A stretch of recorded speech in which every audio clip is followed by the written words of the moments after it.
Bonjour à tous et bienvenue sur la chaîne YouTube Marprod pour une nouvelle vidéo. Alors cette fois on va faire un review matériel avec cet outil que je viens de me procurer. C'était un peu, ça me manquait un petit peu on va dire. C'est une sorte de massicot pour ceux qui connaissent pas, qui permet de faire des angles assez facilement quand on découpe tout ce qui est matériaux de modélisme, donc balsa, carte plastique. Et ça devient complètement indispensable quand on fait beaucoup de décors. Donc je vais le monter avec vous.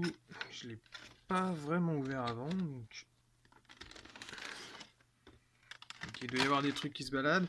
Alors, c'est le genre de truc qui s'appelle Chopper Cutter sur internet, que vous allez trouver à des prix complètement exorbitants. C'est quand même un bête cutter monté sur un, sur une planche, et vous pouvez tomber sur des prix genre 65 € le truc. Enfin, moi je trouve ça complètement hallucinant. Celui-là, après recherche, moult recherche, parce que tout en bon bosseron que je suis un peu radin, je l'ai payé 20 €. Donc je risquais pas grand chose à m'en procurer un. Et j'en ai besoin pour les décors, donc voilà. Alors, comment ça se présente? En gros, c'est l'outil principal, c'est ça. Tiens, il y a un truc qui se balade là. Ça va venir ici et ça va permettre de couper avec des angles fixes, des baguettes de PVC ou d'autres choses, plutôt que de le faire à la main et d'avoir potentiellement un angle mauvais dans votre découpe. Et quand on a beaucoup de découpe à faire, ça devient assez indispensable. Donc là on voit le système de charnière qui est installé dessus, qui peut éventuellement être resserré pour être un peu plus dur. Et ici, la petite vis qui est partie, ça doit être une des vis qui bloque la lame de cutter. Donc c'est normalement des lames de cutter standard. Voilà.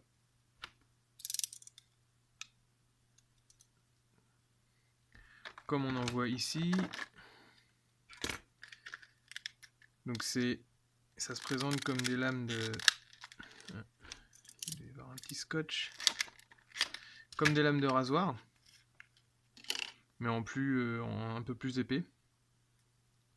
Sachant que les trous qui sont aménagés ici sont de la même distance et du même type que les lames de rasoir que vous pouvez trouver dans le commerce en lames de rasoir classique. Donc, au besoin, même si vous usez les 5 lames, ces 4 là plus celle-là, vous devriez normalement ne pas trop avoir de problème à en retrouver, même si le vendeur m'a assuré que le sien, il l'avait depuis 20 ans et qu'il n'avait pas encore changé la première lame.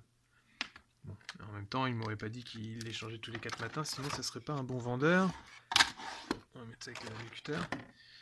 Ensuite, le reste du truc. Donc c'est du plastique donc assez épais, avec une structure pour pouvoir appuyer bien dessus. Ça va être donc un petit peu en retrait par rapport au plan de travail. Et ça va également permettre d'avoir assez de force pour justement couper fort sur le volume. Là il y a deux petites vis. Je sais pas trop à quoi ça va me servir. On va voir. Parce que c'est des choses qui peuvent être fixées à certains endroits si vous avez des établis qui sont fixes et que vous avez assez de surface de travail, bah vous pouvez les bloquer en fait. Rien ne vous empêche de mettre 4 vis au bon endroit. Là, ils sont vendus avec des petites ventouses. Je sais même pas si je vais les laisser parce que ça ne servira pas à grand chose. À mon avis, je préfère être à plat et avoir une force de coupe puissante plutôt qu'avoir le côté ventouse qui va faire ça. Donc les ventouses, on oublie.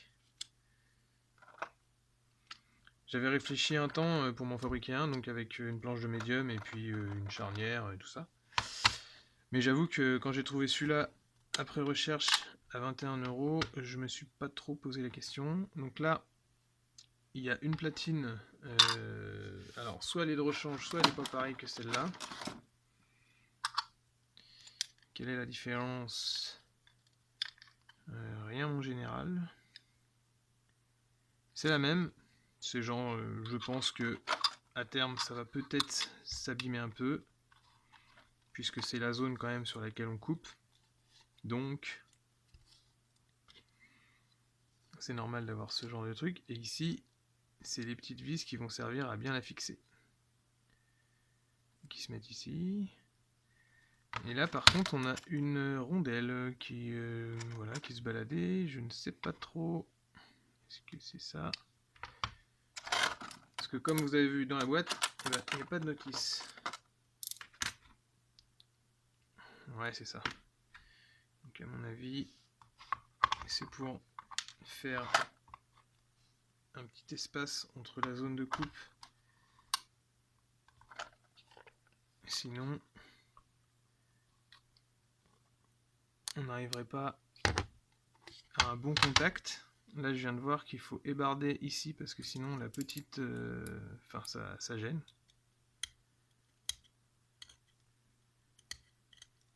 On va dire qu'au niveau finition, hein, ça correspond à un outil à 20 €, mais bon, je suis bien sûr que celui qu'on vous vend à 65, il doit pas être beaucoup mieux. Voilà, je vais quand même regarder comment on change les lames au besoin. Il paraît que j'en aurais pas besoin, mais bon.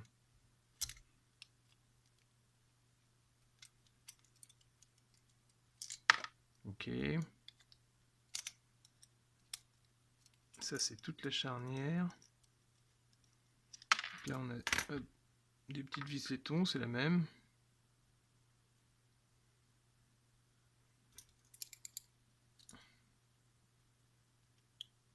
Voilà. Ça s'enlève.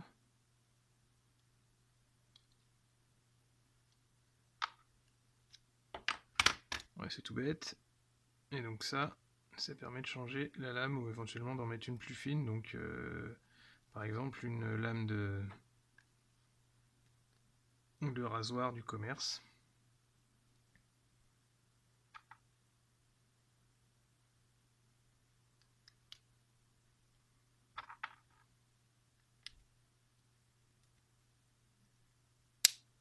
On va emboîter en essayant de ne pas tout casser.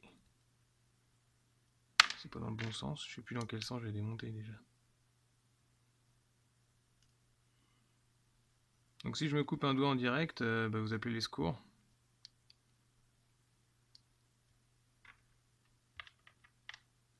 Tac tac tac.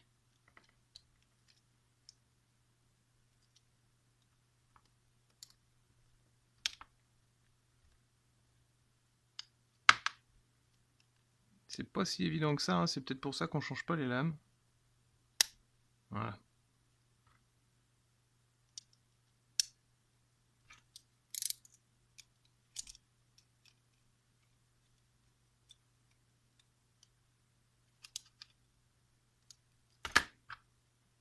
Voilà. Le deuxième.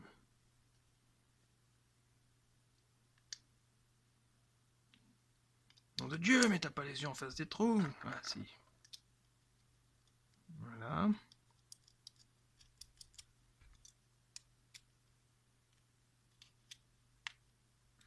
Et donc comme je vous l'expliquais, je pense que cette petite rondelle se met ici.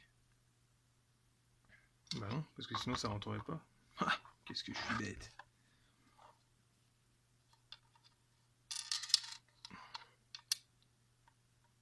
Est-ce que tu crois que ça s'installe là?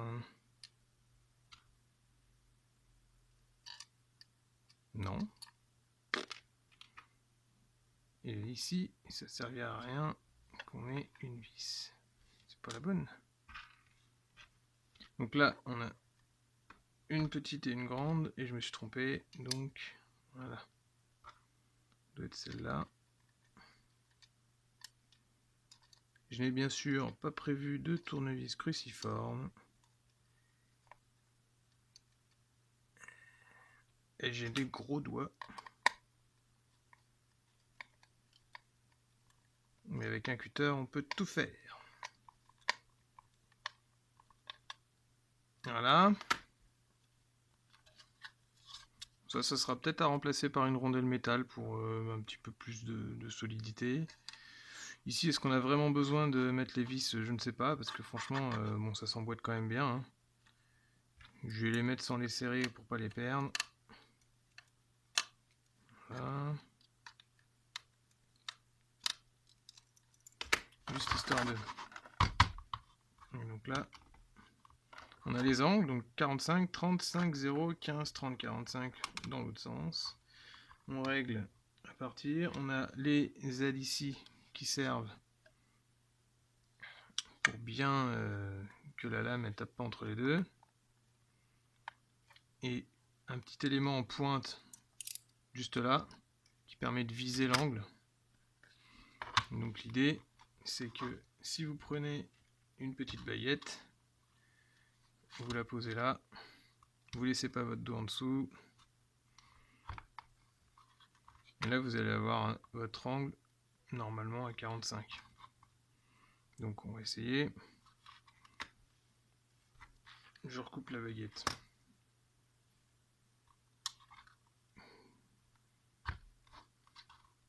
C'est quand même bien pratique. Et ma foi ça coupe bien. Alors, hop.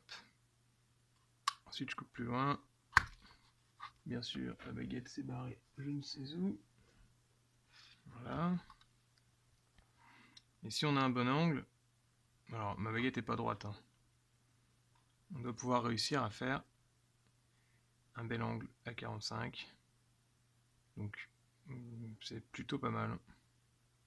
Et ça va faire toute la différence à la longue. Un peu plus gros, donc là on a du 3 mm d'épaisseur. Ça coupe aussi.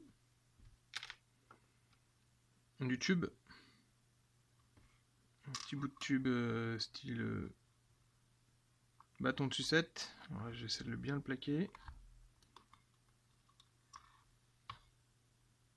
Ça coupe nickel. De la résine. Donc un petit morceau de résine.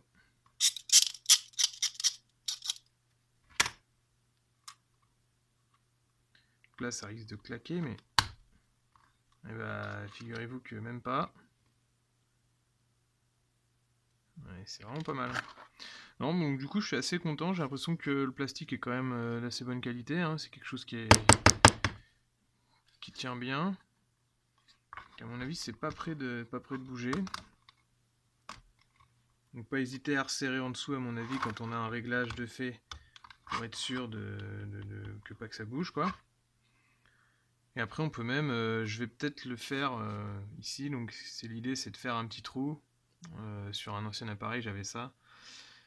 Faire un petit trou, mettre un pas de vis et puis comme ça fait une sorte de calage. Donc, si vous voulez couper